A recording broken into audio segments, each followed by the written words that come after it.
Start. मुझे इस बात की बड़ी खुशी है कि आपने मुझे गांधी भवन के उद्घाटन का मौका दिया। महात्मा गांधी ने अपनी ज़िंदगी में जो कुछ किया वह सिर्फ हिंदुस्तान के लिए ही नहीं बल्कि सारी दुनिया के लिए है। हम उनकी यादगार में कोई इमारत खड़ी करके या संस्था बनाकर किसी तरह से अपने काम में बल हासिल करना चाहते हैं। इसीलिए हम उनके नाम में स्मारक के रूप में जहाँ तहाँ कुछ बना रहे हैं। आज सिर्फ हिंदुस्तान में ही नहीं, हिंदुस्तान के बाहर भी जहाँ तहाँ गांधी जी के स्मारक के रूप में इमारतें बनाई जा रही है। इसीलिए कोई आश्चर्य की बात नहीं कि हैदराबाद के निवासियों को भी ऐसा ख्याल हुआ कि यहाँ इस प्रकार का स्मारक बनाया जाए। यह सिर्फ एक ही इमारत ही न रहे बल्कि जैसे सरदार पटेल ने कहा था कि यह जानदार स्मारक हो।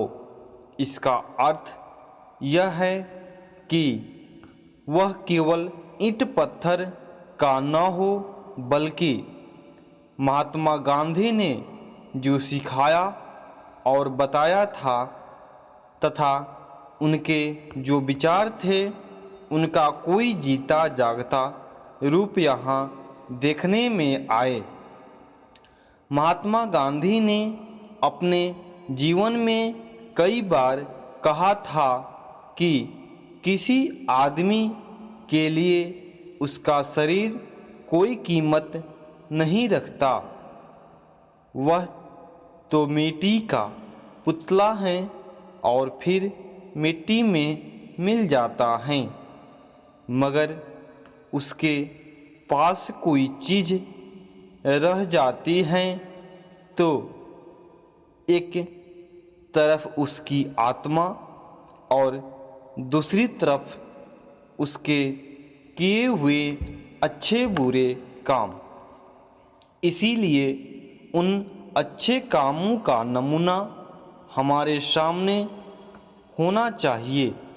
और आपने यह बहुत अच्छा सोचा कि रचनात्मक काम के बारे में गांधी जी के जो विचार थे, जिन जिन चीज़ों में उनको खास दिलचस्पी थी, उन चीज़ों को लेकर आप इस स्मारक में काम करें।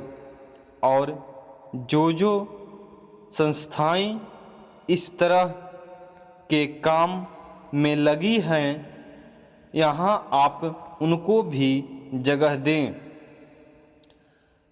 इस भवन में रचनात्मक काम करने वालों के अलग अलग दफ्तरों के लिए अलग अलग स्थान रखा गया है।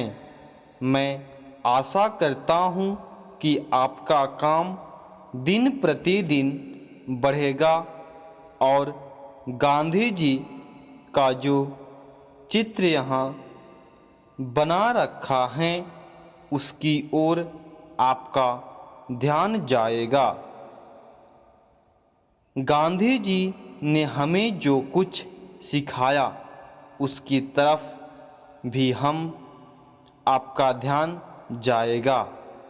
अपनी ज़िंदगी में उन्होंने कई बार कहा था कि यदि चरखा चलाने वाले को उस पर विश्वास न हो और उसको वह ठीक से समझ नहीं पाता और केवल उनके कहने से या देखा देखी में चरखा चलाता है तो काम नहीं चलेगा, क्योंकि इसका अर्थ तो केवल इतना ही हो सकता है कि जब तक लोग उनको मानते रहेंगे, इस काम को करते रहेंगे, और जिस दिन वह आँखों से ओझल होंगे उस दिन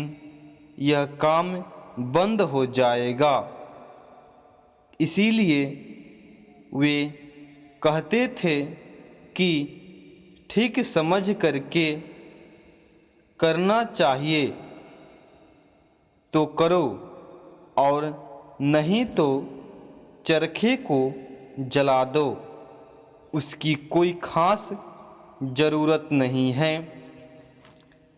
डिप्टी स्पीकर महोदय, उन्होंने अपनी आँखों के सामने समाज का एक ढांचा रखा था और वे चाहते थे कि समाज की पुनर्रचना उस नए ढांचे के अनुसार की जाए।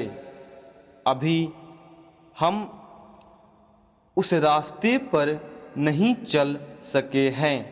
मैं इस बात को दुख से मगर सच्चाई के साथ मानता हूँ कि समाज का जो रूप गांधी जी ने अपनी आँखों के सामने रखा था, हम उसके मुताबिक नहीं चल रहे हैं।